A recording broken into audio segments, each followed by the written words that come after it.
Fala galera da OAB, beleza? Eu sou Gustavo Scatolino e a gente vai ver aqui hoje uma dica que é a diferença de ato composto e ato complexo.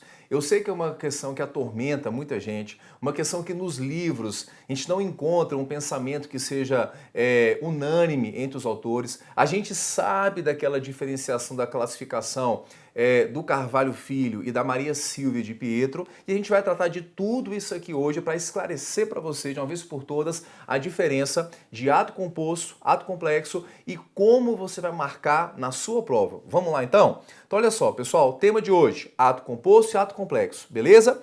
Olha só, meus amigos, quando a gente fala da classificação dos atos nas aulas de administrativo, a classificação dos atos quanto à formação, então quanto ao número de vontades. Tem ato simples, ato complexo e ato composto. Ato simples é aquele que vai depender de uma única manifestação de vontade para sua formação. Basta um único órgão, uma única autoridade manifestar vontade, o ato foi formado. Aqui é o caso da expedição de uma multa de trânsito. Uma autoridade sozinha, um órgão sozinho, uma entidade sozinha, expede aquele ato. Sem necessidade de ter um outro órgão ratificando, de ter um outro órgão participando da formação do ato administrativo. Beleza? Já o ato complexo é aquele que só estará formado quando mais de um órgão se junta para fazer um ato só no final. Por exemplo, uma portaria interministerial. Uma portaria interministerial, para ser feita uma portaria só, às vezes tem que passar por 2 ou 3 ministérios, 2 ou 3 ministros vão se juntar e vão fazer uma portaria só. É uma portaria, lá no final tem a assinatura dos 3. É um ato complexo. Por quê? Várias vontades de várias autoridades se juntam para fazer um ato só no final. E o importante no ato complexo é que, nas manifestações de vontade que tem que se juntar, não tem a relação de principal e acessório. São todos os atos do mesmo nível. As manifestações de vontade são todas da mesma importância, sem a relação de ser um mais importante do que o outro. Beleza? E o ato composto, qual que é o conceito? Num ato composto, eu vou ter, na verdade, 2 atos. Por isso que a classificação de ato composto é um tanto inadequada. Por quê?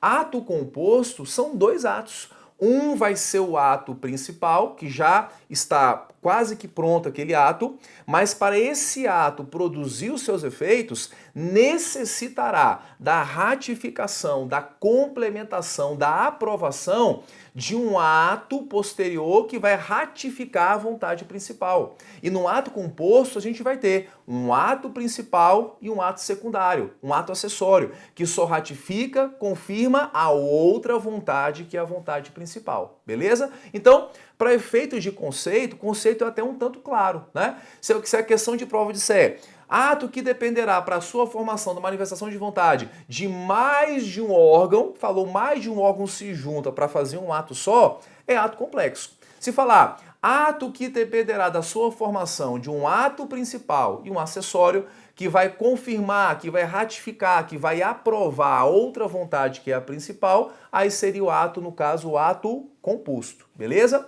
Agora, grandes polêmicas.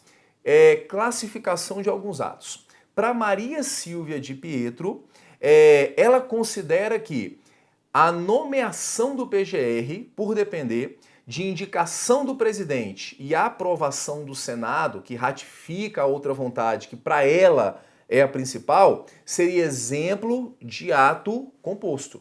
Então, na sua prova caiu, nomeação do PGR é um tipo de ato composto. Por quê? Quem fez a prova tirou a questão do livro da Maria Silvia de Pietro. Maravilha? Agora, um outro grande autor, que é o José dos Santos Carvalho Filho, ele fala assim, olha, ele diz, exemplo de ato complexo para ele. Ele fala assim, que é a investidura de ministro do STF, que ele considera tanto a manifestação de indicação do presidente e a aprovação do Senado, como tendo que juntar a vontade dos 2 órgãos para fazer um ato só no final. E ele não vê, pelo menos no seu livro, que a gente entende ali, ele não vê a relação de principal e acessório nessas manifestações de vontade, não. Para ele, são dois órgãos que vão se juntar para fazer um ato só no final, beleza? Então, se cair na prova lá da OAB, então tá em prova de concurso, a nomeação, a investidura de ministro do STF é exemplo de ato, marca que é complexo. Por quê? Porque nesse caso, o examinador que está fazendo a sua prova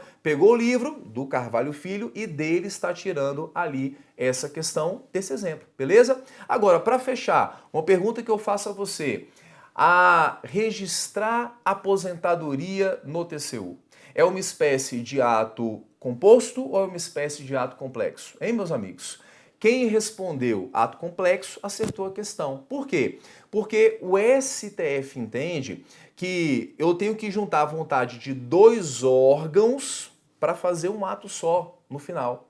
O STF entende que é um ato que só estará formado quando os dois órgãos manifestarem a sua vontade. Então, a pessoa vai estar aposentada pelo seu órgão lá de origem, vai estar usufruindo já dos benefícios, só que esse ato só está realmente finalizado quando o TCU fizer o registro. Então, o STF entende que tal ato é um ato considerado como um ato complexo. E olha só, meus amigos, e é por essa razão que o STF considerou que o TCU não tem prazo para registrar a aposentadoria. Por quê? Porque quando ele faz o registro lá no TCU, ele não está aprovando um ato já praticado, não. Ele está fazendo o quê? Ele está participando da própria formação do ato administrativo. Então a pessoa se aposentou pelo seu órgão, o ato está caminhando para a sua formação.